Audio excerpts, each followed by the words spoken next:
क्रिसमसचा काळ असो किंवा 31 ची पार्टी किंवा अगदी विनाकारण केलेलं गेट टुगेदर, हल्ली अनेक घरांमध्ये आपण वाईन सर्व होताना पाहतो। पण मुळात वाईन तयार कशी होते, द्राक्षापासून वाईन तयार करण्याची प्रोसेस किती मोठी आहे, ती कशी आहे आणि महाराष्ट्रातली वाईन इंडस्ट्री किती मोठी आहे, या सगळ्याविषयी जाणून घेणार आहोत या स्पेशल शो मधून।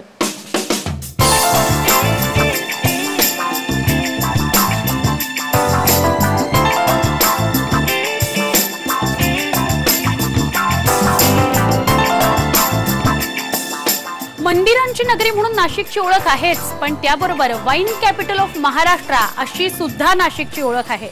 खूप मोठ्या प्रमाणात वाईन इंडस्ट्री इथे पसरलेली आहे आणि त्यामध्ये सगळ्यात मोठा शेअर जर कोणी उचलला असेल तर तो सुला वाईन्सने। सुला वाईन्सच्या परिसरामध्ये आपण आहोत। द्राक्षापासून वाईन होते कशी तयार आणि त्याच्या बरोबरीने ही इंडस्ट्री आहे किती मोठी हे आज जाणून घेऊया।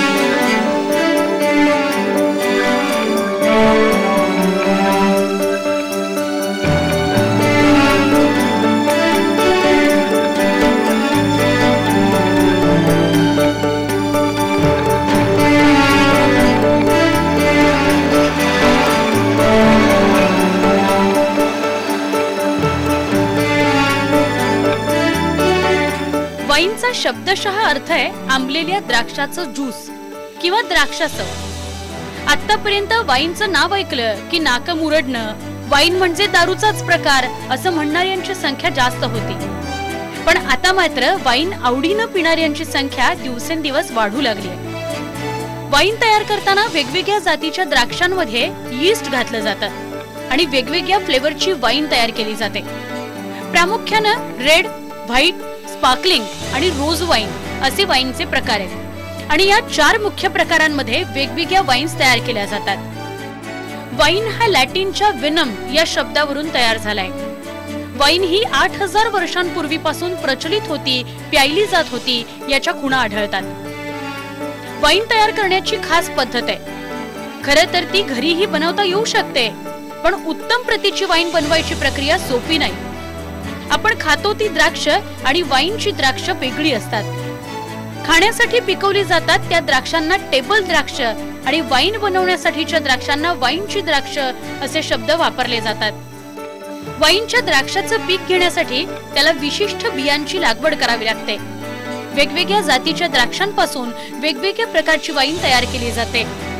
टेबल फ्रूट आम्ही म्हणतो, जे खाणारे द्राक्ष असतात त्याच्यात आपण भरपूर हार्मोन्स आणि वेगवेगळे केमिकल्स मारतो, पण वाईनचे द्राक्ष एकदम नॅचरल असतात। आम्ही कमीत कमी फ्रूट घेतो, एकरी आम्ही समजा 3.5-4 टन आम्ही द्राक्ष घेतो, तर जे फ्लेवर्स असतात, जे अरोमाज असतात ते सर्व कॉन्सन्ट्रेट होतात त्याच्यात।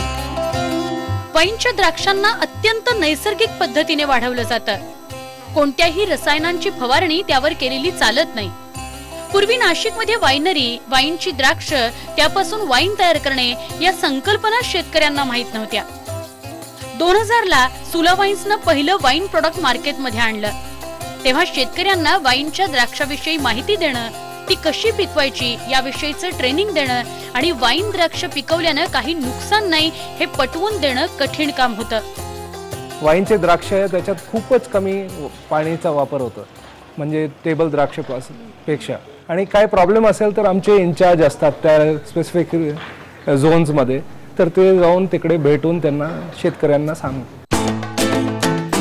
साधारणपणे जानेवारी ते मार्च दरम्यान द्राक्ष पिकवण्याचा हंगाम आहे। सुला विन्यासच्या परिसरात काळ्या आणि हिरव्या द्राक्षांची काही एकरावर बाग आहे, तर काही एकर जागा ही दिंडोरीत आहे, जिथून वाईनची द्राक्ष बाग फुलवली जाते। पण या व्यतिरिक्त नाशिक मधल्या 200हून अधिक शेतकऱ्यांकडून वाईनसाठीची द्राक्ष विकत घेतली जातात। सध्या द्राक्षांची बाग हिरवीगार दिसते आणि ही काळी द्राक्ष अजून पूर्ण तयार व्हायची आहेत। ही जी द्राक्ष तुम्ही बघताय अत्यंत छोटी द्राक्ष आहेत, काळ्या रंगाची द्राक्ष आहेत आणि प्राथमिक अवस्थेतली द्राक्ष आहेत। साधारणपणे जानेवारी ते मार्च या दरम्यान या द्राक्षांच्या काढणीचा काळ असतो। या काळामध्ये खूप मोठ्या प्रमाणात द्राक्ष काढली जातात अगदी लवकरात लवकर सकाळच्या वेळी ती द्राक्ष काढून इथे क्रशिंगसाठी आणली जातात। या वायनरीमध्ये अशा 2 खूप मोठ्या बागा आहेत द्राक्षाच्या, जिथे हिरव्या रंगाची द्राक्ष आणि काळ्या रंगाची ही द्राक्ष जी आता आपण पाहतोय ती द्राक्ष पिकवली जातात। ही अत्यंत चांगल्या प्रतीची द्राक्ष पिकवली जातात। कुठलीही रासायनिक प्रक्रिया यावर केली जात नाही, कारण जितकं नैसर्गिकरित्या तुम्ही द्राक्ष वाढवाल तितका त्याचा जो सुगंध आहे किंवा अरोमा आहे तो चांगला येतो आणि त्यामुळे कुठलीही रासायनिक प्रक्रिया यांच्यावर केली जात नाही। शेतकऱ्यांना खूप मोठ्या प्रमाणात याचा मोबदला मिळतोच। या वायनरीज ज्या आहेत, वाईन इंडस्ट्रीज ज्या आहेत, त्या स्वतःची द्राक्ष उत्पादित करतातच, पण त्याहून खूप मोठ्या प्रमाणात त्यांना द्राक्ष लागतात आणि त्यामुळे महाराष्ट्रातल्या इतर शेतकऱ्यांना सुद्धा वाईनची जी द्राक्ष आहेत ती पिकवण्यासाठी या वायनरीज प्रोत्साहित करतात। त्यांना त्याप्रमाणे ट्रेन सुद्धा केलं जातं आणि त्यांच्याकडनं येणारा जे द्राक्ष आहे त्याचा त्यांना खूप मोठ्या प्रमाणात चांगला असा मोबदला सुद्धा मिळतो। या द्राक्षाच्या ज्या बागा आहेत अशा अनेक बागा आपल्याला नाशिकमध्ये तर पाहायला मिळतात, दिंडोरीमध्ये पाहायला मिळतात, कर्नाटकामध्ये खूप मोठ्या प्रमाणात पाहायला मिळतात। त्याचबरोबर सोलापूर आणि सांगली, सातारा हा जो काही थोडासा भाग आहे इथे सुद्धा या वाईनसाठी लागणाऱ्या द्राक्षांचं उत्पादन होतं। वाईनची द्राक्ष ही टेबल द्राक्षापेक्षा रसाळ असतात आणि त्यांचं बी देखील जाड असतं। द्राक्ष तयार झाली की ती प्रोसेसिंगला जातात। एकदा ते द्राक्ष वायनरीला आली की मग आम्ही त्याला क्रशिंग करतो। त्याला व्हाईट वाईनमध्ये आम्ही ते स्किन वगैरे सर्व काढून टाकतो, फक्त रसच घेतो आणि रेड वाईनमध्ये ते स्किन सोबत आम्ही त्याला ठेवतो। एकदा ते ज्यूस किंवा ते सर्व द्राक्षाचा जे रस आणि ते साल वगैरे सर्व आतमध्ये जातं फर्मेंटेशन टँकमध्ये। जनरली टँक सर्व स्टेनलेस स्टीलचे असतात, तर ते त्याच्यात आम्ही फर्मेंट करतो आणि ईस्ट टाकतो त्याच्यात। जेव्हा ईस्ट टाकतो तर ते फर्मेंटेशन चालू होतं आणि याला 15 ते 20 दिवस लागतात कमीत कमी, जास्तीत जास्त 30-35 दिवस लागतं आणि त्याच्यानंतर आम्ही याला सेटल करतो आणि वाईन एकदा सेटल झाली मग त्याच्यातलं जे ईस्ट वगैरे खाली बसतं आणि आम्ही जे वरचं क्लिअर वाईन असतं ते आम्ही दुसऱ्या वेसलमध्ये घेतो किंवा टँकमध्ये घेतो। त्याला आम्ही परत बॅरल्समध्ये टाकतो।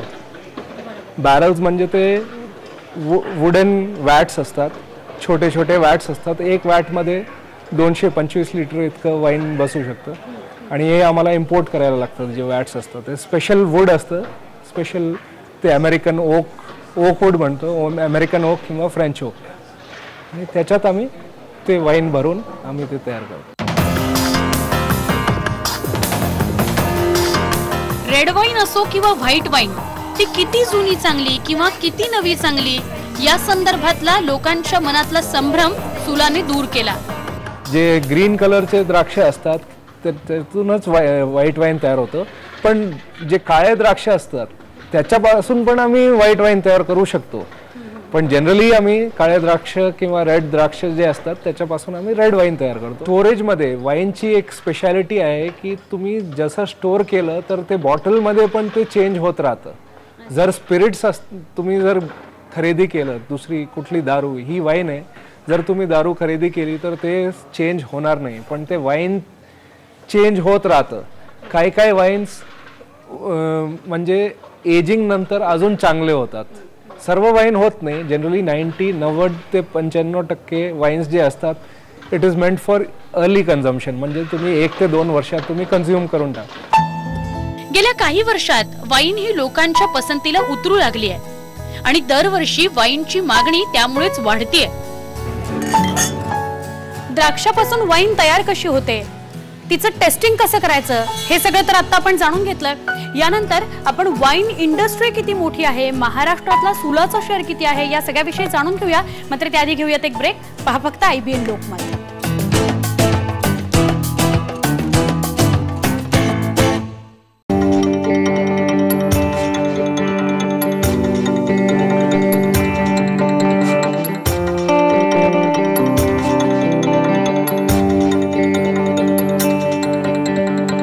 दरवर्षी या वाईन इंडस्ट्रीतली उलाढाल कोट्यवधींची, प्रोडक्शन जे होतं वाईनचं तेही कोट्यवधीमध्ये आणि त्याच्या बरोबरीने पीक म्हणजे द्राक्षाचं पीक घेऊन शेतकऱ्यांना मिळणार जे उत्पन्न आहे ते सुद्धा कोट्यवधींमध्येच।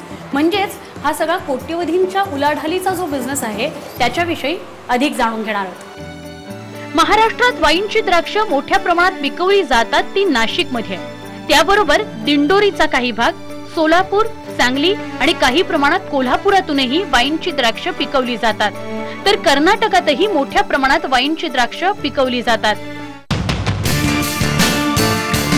1999 साली सुलाने पहिल्यांदा 200 टन इतकं द्राक्ष क्रश केले। तेव्हा तयार केलेला माल कसा विकायचा असा प्रश्न त्यांच्या समोर होता। पण आता मागच्या 16 वर्षात वाईन इंडस्ट्री खूप वाढली आहे। सध्या महाराष्ट्रात वर्षाला 20,000 टन द्राक्ष क्रश केली जातात, तर फक्त सुला वाईन्स वर्षाला 13,000 टन द्राक्ष क्रश करते आणि त्यापासून 1 कोटी इतक्या वाईनच्या बॉटल्स तयार होतात। हा ताजा आकडा है। तो आज पूरी इंडस्ट्री करीब करीब 20,000 टन का क्रशिंग करते हैं हर साल, और उसकी वैल्यू फार्मर्स को सिर्फ ग्रेप के रूप में 80 से 100 करोड़ का ट्रांजेक्शन फार्मर्स के साथ में होता है। और पूरी इंडस्ट्री का पूरे महाराष्ट्र में आज जो टर्नओवर है वो करीब करीब 600 करोड़ का है, उसमें से सुला का पोर्शन करीब 400 करोड़ का पहुंच गया है।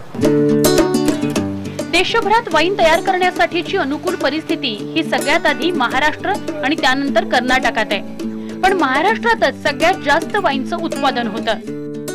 मुख्य रूप से अपने देश में वाइन के लिए जो अनुकूल परिस्थिति है, क्लाइमेटिक कंडीशंस हैं, वो महाराष्ट्र और कर्नाटका में सबसे ज़्यादा अच्छा है।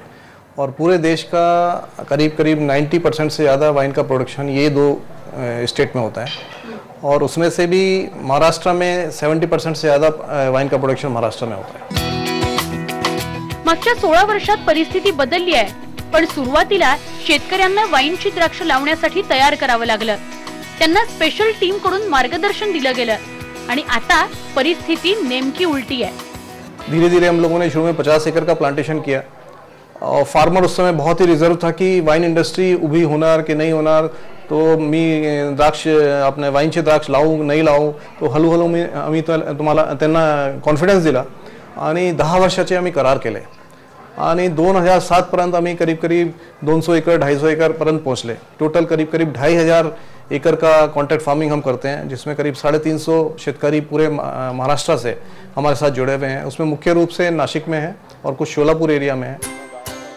चांगल्या प्रतीचं द्राक्ष उत्पादित करणं हे महत्त्वाचं काम, त्यानंतर त्याची प्रोसेस होते आणि ग्लोबल मार्केटमध्ये ठसा उमटवायचा असेल तर उत्पादन उच्च प्रतीचंच लागतं। नाशिकच्या आजूबाजूच्या परिसरातल्या 250 पेक्षा अधिक शेतकऱ्यांकडून वाईनची द्राक्ष विकत घेतली जातात आणि त्याच्या मोबदल्यात त्यांना वर्षाकाठी मिळणारं उत्पन्न 80 कोटींच्या घरात आहे। त्यामुळे राज्यातल्या अनेक शेतकऱ्यांना आता हक्काचं उत्पन्न मिळू लागलंय। उनको backward linkages, long term agreements उनके साथ में हो गए हैं, उनको इधर उधर कहीं जाने की ज़रूरत नहीं पड़ती है। हर साल वो द्राक्ष हमारे वाइनरी पे लेके आते हैं और उनका पेमेंट चेक द्वारा उनको हो जाता है, तो वो समाधान ही है बहुत बड़े, उनको मार्केट में घूमना नहीं पड़ता है। और सारी इंडस्ट्री जितनी भी वाइन की कंपनियां हैं सब रूरल एरिया में स्थित हैं, तो रूरल एम्प्लॉयमेंट जनरेशन को बहुत बड़ा सपोर्ट मिला है। आजच्या घडीला जरी वाईन अनेकांच्या पसंतीला उतरली असली तरी पूर्वी लोकांना वाईन काय आहे, ती कशी तयार होते हे समजावून सांगण्यासाठी सुलाच्या सगळ्यांनाच ग्राहकांपर्यंत स्वतः पोहोचावं लागलं। सबसे पहला जो हमने चैलेंज फेस किया वो था कि मार्केट नहीं था। जब पहला प्रोडक्शन 500 केस का पहले साल में किया तो उसको बेचने के लिए हमको 1 वर्ष लगा। ज़्यादा से ज़्यादा कस्टमर को पहुंचने के लिए हमने अपना टेस्टिंग रूम शुरू किया, लोगों को यहाँ इनवाइट करना शुरू किया, और वाइन की प्रोसेस क्या है, कौन से ग्रेप्स लगते हैं, कैसे वो प्रोसेस होता है, कैसे फर्मेंटेशन प्रोसेस होता है, उसके बाद में वो फूड पेयरिंग, उसके साथ में फूड पेयरिंग कैसे होता है, ये सारी एजुकेशन यहाँ हमारे पहले टेस्टिंग रूम से गई। महाराष्ट्रात एकूण 40हून अधिक वाइनरीज आहेत, त्यापैकी वार्षिक उलाढालीत 65 ते 70% वाईन ही फक्त सुला वाईन उत्पादित करते। सुलाची वाईन 20हून अधिक देशांमध्ये पाठवली जाते, त्यामुळे एखादी भारतीय वाईन ही ग्लोबल मार्केटमध्ये उतरवण्याचा मान सुलाकडेच आहे। वाईनची टेस्ट आता चांगलीच महाराष्ट्रात रुजायला लागली आहे, हे आपल्याला दिसेल या आमच्या रिपोर्टवरून। ही इंडस्ट्री इतकी मोठी आहे की तुमच्या लक्षात आलं असेल 600 कोटींचा टर्नओव्हर या वाईन इंडस्ट्रीचा आहे आणि याचा सगळा जो रिपोर्ट आहे तो आता आपण पाहिला आहे। घेऊया छोटासा ब्रेक, पहा फक्त IBN लोक।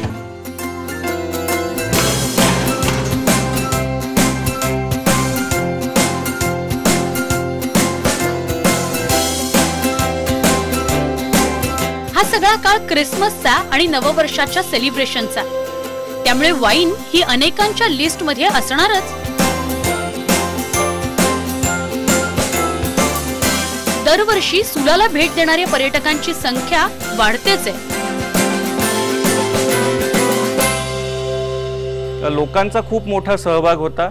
गेल्या वर्षी साधारणतः 2.5 लाख लोकांनी सुलाला व्हिजिट दिली।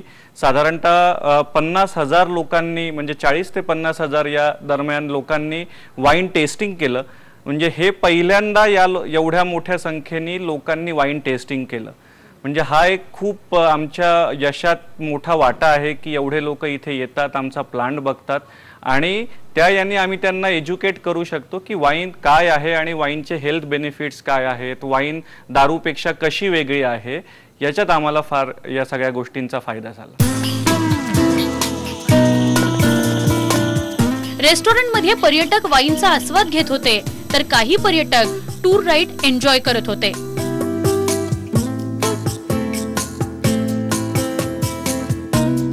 मी आता US आलेली आहे, त्यामुळे आम्हाला वाईन्स प्यायची सवय आहे। सुलाला पहिली व्हिजिट आहे आणि सगळे त्यांचे ऑप्शन्स बघितले तर व्हाईट का रेडचे काय बेनिफिट्स, व्हाईटचे काय बेनिफिट्स यांना सांगत होतो। प्रत्यक्ष येऊन विनयार्डमध्ये बघून ते ट्राय करण्याची जी मजा होती ती आज ह्यांच्यामुळे आम्ही अनुभवली। मला टेस्ट भयंकर आवडली। म्हणजे वाईन अगदी स्मूथ आहे, त्याचा जो फिनिश आहे इट इज व्हेरी स्मूथ, तर that is a very good thing. It's a hallmark of a very good wine आणि मला तरी वाटतं it compares very well with wines abroad. Wine घेतली म्हणजे सुलानी इंडियामध्ये आता वाईनचं वेडच लावलेलं आहे सगळ्यांना आणि मी पर्सनली जास्त व्हाईट वाईन प्रिफर करते, त्याच्यातली शेनन जास्त मला आवडते आणि मग रोजे। फैमिलीज भी सिंगल है, ओल्ड पीपल सबके लिए बहुत अच्छा जगह है। मी सेकंड इयर असताना ट्राय केलं होतं।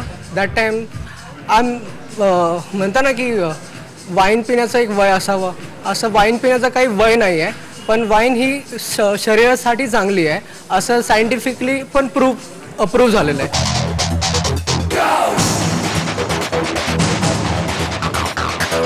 सुला वाईन फक्त वाईनमुळे तर प्रसिद्ध आहेच, पण त्यासोबत 2000 साली सुरू झालेल्या सुला फेस्टची राज्यातच नव्हे तर देशभरात चर्चा आहे।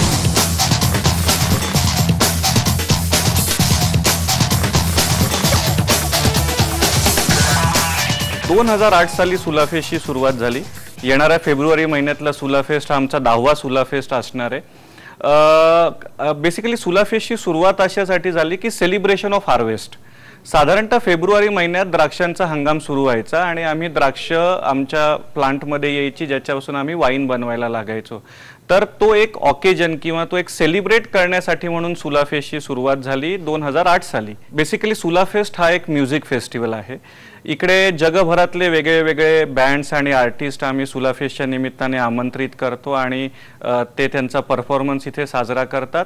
त्याच अनुषंगाने वेगवेगळे फूडचे स्टॉल्स असतात, बाजार असतो म्हणजे मर्चंडाईजचे स्टॉल असतात आणि ग्रेप स्टॉम्पिंग जे आपण म्हणतो की एखाद्या टबमध्ये द्राक्ष टाकून त्याच्यावर संगीताच्या तालावर नाचणं, ही जी एक युरोपियन किंवा जुनी आपण एक परंपरा बघतो ती सुद्धा इथे आपण सुला फेस्टचा एक अविभाज्य भाग आहे।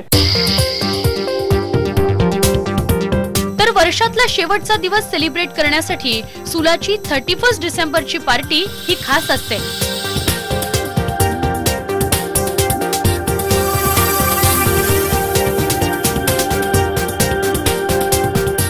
31 डिसेंबरला नाशिकमधली सगळ्यात मोठी जी न्यू इयर पार्टी असते ती सुलामध्ये होते आणि आपण पहिल्यापासून हेच फोकस ठेवलंय की it's a family oriented party.